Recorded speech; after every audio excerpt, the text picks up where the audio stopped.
Le jaune doit être probablement la couleur la plus présente dans la tête d'un archer. Toucher ce fameux centre de la cible doit provoquer de nombreux moments de doute dans une carrière.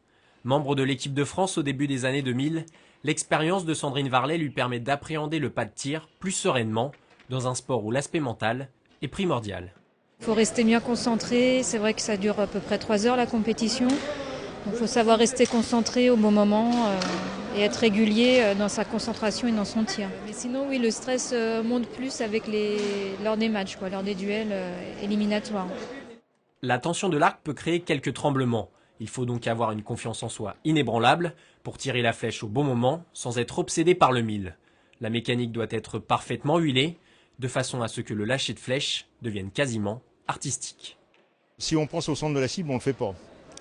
Voilà. Il faut absolument avoir une technique qui est une bonne technique, de façon à pouvoir lâcher sa flèche correctement. J'oriente mon arc vers la cible et une fois que c'est en cible, je n'y pense plus. Je cherche à tracter uniquement la flèche. Mais si on pense au jaune, c'est sûr qu'on ne fait pas un jaune. 260 archers étaient présents sur le pas de tir ce week-end. Les archers de Guyancourt se sont illustrés avec une médaille d'or en vétéran. Le club saint-quentinois organisera le championnat régional en salle en février prochain.